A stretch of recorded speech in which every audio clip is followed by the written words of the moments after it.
गरीबी मिटा देती है जो रिश्ते खास होते हैं। गरीबी मिटा देती है जो रिश्ते खास होते हैं। पराए भी अपने होते हैं जब पैसा पास होते हैं। नमस्कार साथियों, मैं आपका भाई आदर्श कुमार आप सभी लोगों के सामने मैं लेकर आ गया हूं कॉम्पिटिटिव एग्जाम्स के अंदर क्वेश्चन दर्पण से आते ही आते हैं। चाहे तो समतल दर्पण की बात कर लें, चाहे तो अवतल दर्पण की बात कर लें, चाहे तो उत्तल दर्पण की बात कर लें। क्वेश्चन पूछता है कि इस वस्तु को हम यहां पे रखते हैं तो इसका प्रतिबिंब कहां बनेगा, कैसा बनेगा, वास्तविक बनेगा, काल्पनिक बनेगा। तो इन तमाम चीजों के बारे में आपका भाई आदर्श कुमार चुटकियों में यानी आप सेकंड के अंदर बता देंगे। आइए दोस्तों हम बात करते हैं, बारी बारी से बात करेंगे। एक तरफ लिखेंगे यहां पे प्लेन मिरर, प्लेन मिरर, ठीक है, प्लेन मिरर यानी भाई समतल दर्पण, समतल दर्पण, ठीक है। दूसरा लिखेंगे यहां पे कॉनकेव मिरर, कॉनकेव मिरर यानी अवतल दर्पण, अवतल दर्पण। तीसरा है कॉन्वेक्स, कॉन्वेक्स मिरर यानी उत्तल दर्पण, ठीक है भाई।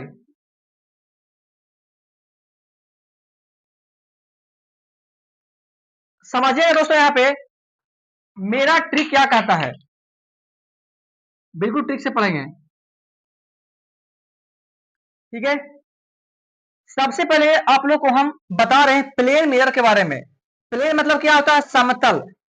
समतल का मतलब होता है एकदम बराबर, थुथुर चपाट, यानी जैसा है वैसे ने, एकदम समतल है, एकदम प्लेने है। तू का यार ऐसे नहीं बोलता गांव में, प्लेने हो क्या। प्लेन का मतलब थुथुर बराबर चपाट एकदम। तो नहीं भाई प्लेन है तो नहीं इस प्रकार से कर देंगे प्लेन। दर्पण का एक खासियत होता है कि अगर हम अपनी फेस को इस तरफ से देखते हैं तो इसके अपोजिट वाला जो पार्ट होगा कलाई किया जाएगा। सिल्वर ब्रोमाइड का होता है, सिल्वर ब्रोमाइड का होता है, पीछे से कलाई किया गया, ठीक है भाई, रंगा गया है। और अपनी फेस को हम यहाँ पे रखते हैं। यहाँ पे पप्पू नाम का व्यक्ति है जो यहाँ पे बैठकर बीड़ी पी रहा है। क्या पी रहा भाई, बीड़ी पी रहा है, ठीक है, ठीक है भाई, ओके। व्यक्ति पप्पू जो है दर्पण के सामने खड़ा है। अगर इस पप्पू का हाइट अगर 5 फीट का है तो दर्पण के पीछे बनेगा, कहां बनेगा, दर्पण के पीछे बनेगा 5 फीट का बनेगा। कितना बनेगा, 5 फीट का, ठीक है, 5 फीट का बनेगा, प्रतिबिंब बनेगा। याद रखिएगा जिस तरफ पोतैया किया जाता है वो हमेशा काल्पनिक प्रतिबिंब होता है। कैसा होता है, काल्पनिक होता है, काल्पनिक होता है, काल्पनिक होता है। यानी कि जितना ऊंचाई का वस्तु रहेगा उतना ही ऊंचाई का प्रतिबिंब बनता है। किसमें, समतल यानी बराबर, थुथुर हो गया। मान लीजिए कि पप्पू नाम का व्यक्ति जो था 5 मीटर की दूरी पर दर्पण से था। कितना पर, 5 मीटर की दूरी पर दर्पण से था। तो इसका प्रतिबिंब भी बनेगा, दर्पण के पीछे बनेगा और 5 मीटर के दूरी पर बनेगा। याद रखिएगा दोस्तों जो काल्पनिक होता है वो हमेशा सीधा होता है। क्या बोला मैंने, जो काल्पनिक होता है हमेशा सीधा होता है। तो दर्पण के पीछे बन रहा है तो काल्पनिक होगा, और काल्पनिक होगा यानी काल्पनिक, जो काल्पनिक होगा भाई वो क्या होगा, सीधा। क्या होगा, जो काल्पनिक होगा वो सीधा होगा। अब भाई बराबर है यानी 5 फीट का पप्पू है तो 5 फीट का प्रतिबिंब बन रहा है, यानी भाई बराबर है। क्या बनेगा भाई, बराबर बनेगा, बराबर प्रतिबिंब, ठीक है, बराबर होगा, बराबर बनेगा। कैसा बनेगा, काल्पनिक बनेगा, सीधा बनेगा और बराबर बनेगा, ठीक है। और एक बात और है कि अगर मैं कनवाली इस कान में पहनूंगा, इस कान में पहनूंगा तो आपको मिरर में दिखाई देगा कि आप इस कान में पहने हैं, इस कान में पहने हैं। और भाई जो बराबर होता है बराबर प्रतिबिंब बनेगा और साथ ही साथ पार्श्विक उल्टा बनता है। कैसा बनेगा, उल्टा। अगर पप्पू इस कान में कनवाली पहना है तो कनवाली इस कान में दिखाई देगा प्रतिबिंब, यही पार्श्विक उल्टा। क्या होगा भाई? पार्श्विक उल्टा बनेगा। पार्श्विक पार्श्विक उल्टा। ठीक है, अब आइए दोस्तों देखते हैं अवतल दर्पण। देखिए अवतल दर्पण क्या होता है? दर्पण होता क्या है? एक गोला का पार्ट होता है, ठीक है, इसको बीच से काट देंगे, काट दिए भाई, ठीक है, उलाट के रंगेंगे। देखो भाई उल्टल है कि नहीं, तो उलाट के रंगेंगे तो उत्तल हो जाएगा। क्या हो जाएगा? उलाट के रंगेंगे। अब बताओ भाई, तो उलट के है? नहीं सर जी, ये उलट के नहीं है, ये पलट के है। तो यानी जो उलट के रंगेंगे उत्तल, तो लिखिए उल्टल है कि नहीं, ई वाला उल्टा हुआ, ऐसे उलटा हुआ है, और इसको रंगेंगे तो भाई ई हो जाएगा उत्तल। अब पलट के रंगेंगे अवतल, तो क्या हो जाएगा? अवतल दर्पण, अवतल हो जाएगा। देखिए उलट के रंगे हैं तो ये वाला क्या हो जाएगा? उत्तल, उत्तल हो जाएगा। यानी उत्तल दर्पण ये वाला हो गया, ये हो गया अवतल दर्पण। कॉनकेव मिरर और कॉन्वेक्स मिरर उत्तल दर्पण हो गया, ठीक है। अब आइए दोस्तों देखते हैं हम अवतल दर्पण में कैसे कैसे प्रतिबिंब बनता है, कहां पे बनता है।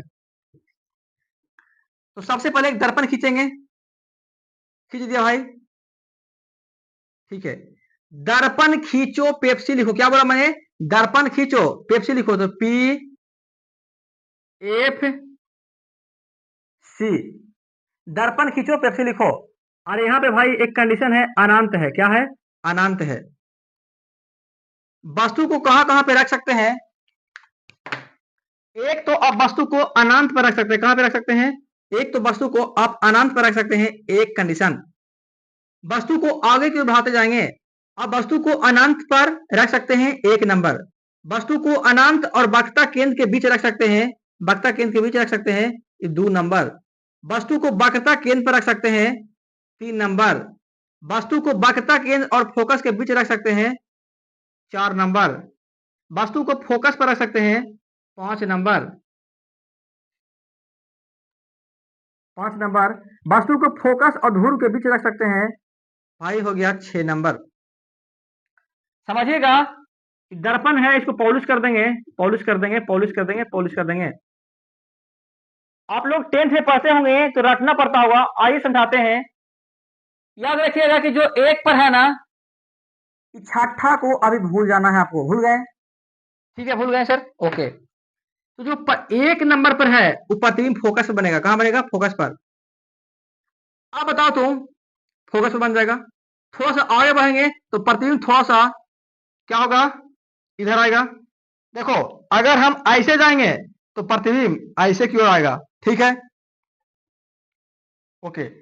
अगर वस्तु को हम अनंत और वक्रता केंद्र के बीच रखते हैं तो प्रतिबिंब बनेगा फोकस और वक्रता केंद्र के बीच बन जाएगा, यहां पे बन जाएगा। ये 1 नंबर हो गया, ये 2 नंबर हो गया। जब वस्तु को थोड़ा सा आगे बढ़ते हैं तो वक्रता केंद्र पर है तो प्रतिबिंब कहां बन जाएगा? वक्रता केंद्र पर बन जाएगा। जब वस्तु आगे चलते हैं तो वक्रता केंद्र और फोकस के बीच वस्तु है तो प्रतिबिंब कहां बन जाएगा? वक्रता केंद्र और अनंत के बीच बन जाएगा, ये हो जाएगा 4 नंबर। जब वस्तु को और आगे जाते हैं, जब वस्तु को फोकस पर रखते हैं तो प्रतिबिंब कहां बनता है? अनंत पर बन जाता है, ये 5 नंबर हो गया। ठीक है दोस्तों, और भाई आगे और जाएंगे,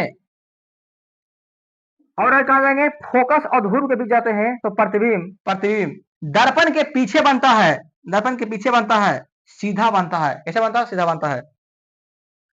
अब दोस्तों प्रतिबिंब बड़ा बनेगा छोटा बनेगा, ध्यान से देखिएगा। मेरे पास एक दर्पण है, मिरर है।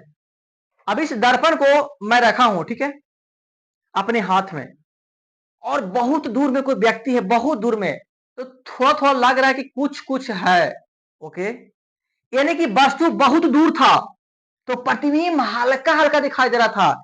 जब वस्तु अनंत पर होता है तो प्रतिबिंब कहां बनता है? फोकस पर। लेकिन फोकस पर बनता है लेकिन बहुत छोटा। क्या बनता है भाई? बहुत छोटा।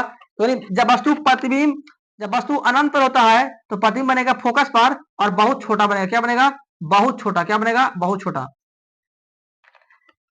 अब जब जो वस्तु था दर्पण की ओर आ रहा था, पता चलेगा ओ हो, अरे लगता है आदमी है, कौची है, लेकिन कुछ है, कुछ जिंदा प्राणी है। ओ हो, तो मैंने जैसे जैसे दर्पण की ओर जाएंगे वैसे वैसे प्रतिबिंब बढ़ते जाएगा। ओ हो, आए तो थोड़ा सा फोकस की तुलना में थोड़ा सा बड़ा बनेगा। जब वस्तु अनंत और वक्रता केंद्र के बीच रखते हैं तो थोड़ा सा दर्पण की ओर गए तो प्रतिबिंब थोड़ा सा बड़ा बनेगा। तो प्रतिबिंब कहां बनेगा? फोकस और वक्रता केंद्र के बीच बनेगा। फोकस की तुलना में थोड़ा सा बड़ा बनेगा। अब कहता है कि जब वस्तु को वक्रता केंद्र पर रखते हैं तो प्रतिबिंब भी वक्रता केंद्र पर बनता है। देखो 3 का कहां बनता है? 3 पर बनता है और बराबर बनता है। मान लीजिए कि जो दर्पण व्यक्ति है 5 फीट का है तो प्रतिबिंब बनेगा 5 फीट का बनेगा। ठीक है, अब थोड़ा सा और आगे जाते हैं। अब जैसे जैसे दर्पण के पास जाएंगे, अब देखो भाई बहुत दूर में दर्पण है और हम बहुत दूर में है तो लगेगा है छोटा प्रतिबिंब है, बहुत छोटा है। अब जैसे जैसे दर्पण को पास लाएंगे चेहरा बड़ा होता जाएगा, स्पष्ट दिखाई देगा। तो जैसे जैसे दर्पण की ओर जाएंगे प्रतिबिंब बढ़ते जाएगा। फिर भाई फोकस पर जाएंगे प्रतिबिंब अनंत बनेगा। फिर फोकस और धूर के बीच रखेंगे प्रतिबिंब दर्पण के पीछे बन जाएगा। और बताया था कि जो दर्पण के जहां पे कलाई किया गया हो उस साइड प्रतिबिंब बनता है, उस साइड प्रतिबिंब बनता है तो हमेशा क्या होगा भाई? काल्पनिक होगा। क्या होगा? काल्पनिक प्रतिबिंब। क्या होगा? काल्पनिक प्रतिबिंब। काल्पनिक प्रतिबिंब होगा। और जो भाई जो काल्पनिक होता है वो हमेशा क्या होता है? जो काल्पनिक होगा हमेशा सीधा होगा, रख लो। काल्पनिक होगा और सीधा होगा। और देख रहे हैं कि हम दर्पण के सटले है, वस्तु दर्पण के पास में है तो प्रतिबिंब क्या होगा? बड़ा बनेगा। क्या बनेगा भाई? बहुत बड़ा बनेगा, बड़ा बनेगा। ठीक है, अब देखिए ये जो प्रतिबिंब क्या है? छोटा बनेगा, छोटा। ये 3 नंबर क्या बनेगा भाई? 3 नंबर जो है बराबर बनेगा। 4 और 5 क्या बनेगा भाई? बड़ा बनेगा। आई जो है छठा नंबर ये बहुत बड़ा बनेगा। क्या बनेगा? बहुत बड़ा। अब देखिए वास्तु था ऊपर, अब प्रतिबिंब मर रहा है नीचे, तो उल्टा है कि नहीं? उल्टा होगा। तो यानी 1 2 3 4 5 के कारण जो प्रतिबिंब बनेगा उल्टा बनेगा। इधर क्या होगा? सीधा बनेगा। ठीक है, और प्रतिबिंब क्या होगा? हमेशा नेगेटिव होगा। क्यों? क्योंकि मुख अक्ष के नीचे की ओर बन रही है। आप बता में क्लियर है? एक बार फिर से, जब वस्तु को अनंत पर रखते हैं प्रतिबिंब कहां बनेगा? फोकस पर छोटा प्रतिबिंब बनेगा, बहुत छोटा बनेगा। जब वस्तु को अनंत और वक्रता केंद्र के बीच रखते हैं तो प्रतिबिंब ऐसे ऐसे बनेगा, फोकस और वक्रता केंद्र के बीच बनेगा, फोकस की तुलना में थोड़ा सा बड़ा बनेगा। जब वस्तु को वक्रता केंद्र पर रखते हैं तो प्रतिबिंब भी वक्रता केंद्र पर बनता है और बराबर प्रतिबिंब बनता है। जब वस्तु को वक्रता केंद्र और फोकस के बीच रखते हैं तो प्रतिबिंब वक्रता केंद्र और अनंत के बीच बनता है, बड़ा प्रतिबिंब बनता है। जब वस्तु को फोकस पर रखते हैं तो प्रतिबिंब अनंत पर बनता है, दर्पण के पास है तो बड़ा प्रतिबिंब बनेगा। जब वस्तु को फोकस और धूर के बीच रखते हैं तो प्रतिबिंब बहुत बड़ा बनता है, दर्पण के पीछे बनता है। पीछे बनता है काल्पनिक हो जाएगा, सीधा हो जाएगा, बड़ा हो जाएगा, बहुत बड़ा हो जाएगा।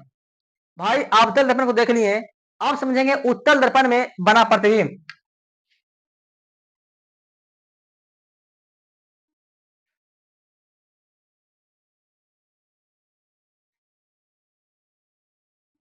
दर्पण की जो पेपर लिखो, यहाँ पे पी लिखेंगे, एफ लिखेंगे और सी लिखेंगे। याद रखिएगा कि उत्तल दर्पण में प्रतिबिंब जो बनता है हमेशा ध्रुव और फोकस के बीच बनता है। कहां बनता है? ध्रुव और फोकस के बीच बनता है। कहां बनता है? ध्रुव और फोकस के बीच बनता है। अब बताओ मेरे भाई, ध्रुव यहाँ पे है, फोकस यहाँ पे है, इसके बीच में प्रतिबिंब बनेगा तो जहां पे कलाई किया गया है अगर उस साइड प्रतिबिंब है तो हमेशा क्या बोलते हैं? काल्पनिक। जो हमेशा काल्पनिक होता है वो हमेशा क्या होगा? सीधा, सीधा सीधा होगा। और उत्तल दर्पण में प्रतिबिंब हमेशा हमेशा छोटा प्रतिबिंब बनता है। क्या बनता है? छोटा प्रतिबिंब बनता है। जबकि अवतल में क्या हो रहा था? छोटा भी बन रहा था, बड़ा भी बन रहा था, बराबर भी बन रहा था, वास्तविक बन रहा था, उल्टा बन रहा था, काल्पनिक बन रहा था, सीधा बन रहा था। जबकि उत्तल दर्पण में हमेशा काल्पनिक प्रतिबिंब बनता है। क्यों? क्योंकि जहां पे पॉलिश किया गया है उसी ओर प्रतिबिंब बनता है, इसलिए उत्तल दर्पण में हमेशा काल्पनिक प्रतिबिंब बनता है और प्रतिबिंब हमेशा ध्रुव और फोकस के बीच बनती है।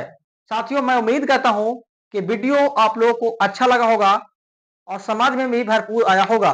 तो मैं उम्मीद करता हूं कि आप चैनल को सब्सक्राइब जरूर करेंगे। भाई आप लोग हमें प्लीज सपोर्ट कीजिए।